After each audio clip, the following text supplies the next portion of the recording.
दिवंगत पुलिस निरीक्षक विष्णुदत्त विश्नोई के 15 वर्षीय बेटा घर में फांसी का फंदा बनाकर झूल गया, जिससे उसकी मौत हो गई। पुलिस ने शव को मोर्चरी में रखवाया है। जेएनवीसी सीआई अरविंद भारद्वाज ने बताया कि खतुरिया कॉलोनी में स्वर्गीय विष्णुदत्त विश्नोई की पत्नी अपने बेटे और बेटी के साथ रहती थी। शाम को वो पूजा पाठ कर रही थी। वहीं लकी, उनका बेटा, ऑनलाइन क्लास लगने के कारण पढ़ाई कर रहा था।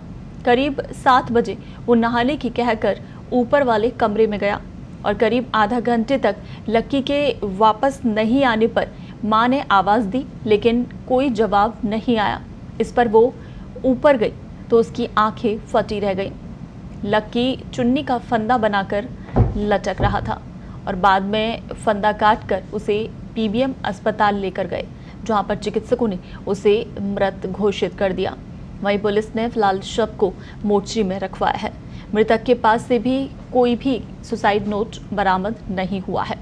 वहीं आत्महत्या के कारणों का पता अभी नहीं चल पाया है। परिचितों के मुताबिक पूरा परिवार स्वर्गीय विष्णुदत्त विश्नोई के हादसे से अभी तक उबर भी नहीं पाए थे कि अब उनके बेटे ने भी फांसी लगाकर अपनी जीवन लीला समाप्त कर ली। विश्नोई के परिवार पर वज्रपात हुआ है।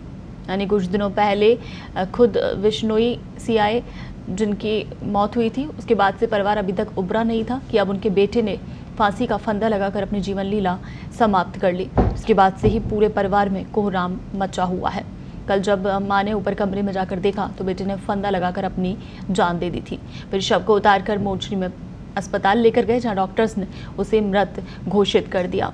तो पूरे परिवार में इस वक्त कोहराम मचा हुआ है। हालांकि अभी ये जानकारी निकलकर सामने नहीं आ पा रही है कि क्यों 15 वर्षीय बेटे के द्वारा इस तरह का कदम उठाया गया और मौत को गले लगाया गया है। इसकी पड़ताल में अब पुलिस जुटी हुई है।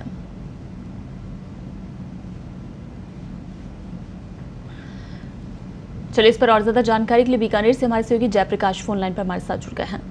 जयप्रकाश, किस वक्त का है पूरा घटनाक्रम और क्या कुछ निकलकर सामने आ रहा है? आखिर वजह क्या है इसके पीछे?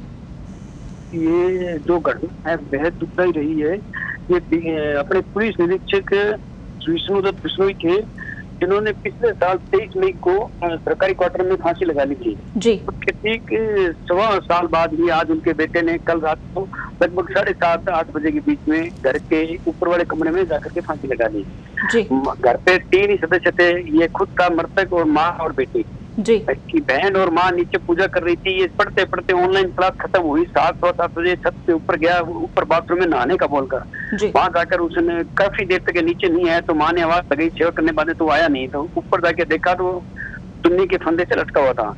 इसके बाद में माँ बेटी दोनों बेसुध सी है और परिजनों को बुलाकर नीचे उतराया और इसको हॉस्पिटल लेकर गए। जयप्रकाश, परिजनों से किसी तरह की कोई जानकारी मिल रही है? क्या बच्चा किसी तरह के अवसाद में था? पढ़ाई को लेकर कोई टेंशन था या इसके अलावा कुछ और कोई जानकारी सामने आ रही हो तो किसी भी तरह की? ऐसा अभी तो कुछ ही सामने नहीं, क्योंकि माँ बेटी दोनों बेसुध है। किसी भी तरह से बोलने से वो बात नहीं हो पाई उनसे किसी से भी।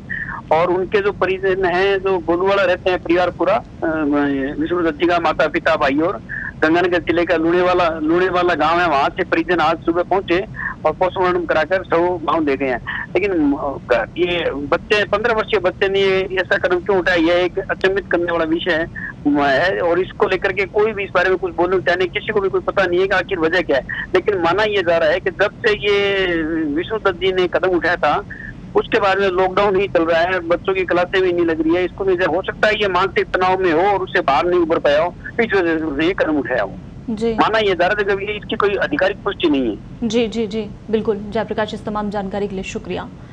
तो आपको बता दें कि बीकानेर में दिवंगत सीआई के बेटे ने भी फांसी लगाकर आत्महत्या कर ली है। हालांकि 1.25 साल पहले खुद सीआई ने भी फांसी का फंदा लगाकर आत्महत्या की थी और उसके 1.25 साल बाद बेटे ने भी कल ये फांसी का फंदा लगाकर आत्महत्या की। हालांकि इसके पीछे वजह क्या रही है वो भी कारण निकलकर सामने नहीं आ पाए हैं, लेकिन माना जा रहा है कि किसी तरह का कोई अवसाद हो सकता है, क्योंकि पिछले काफ़ी वक्त से लॉकडाउन और कोरोना के चलते बच्चे घर में रहकर ही पढ़ाई कर रहे हैं। फिलहाल इस मामले की पड़ताल की जा रही है।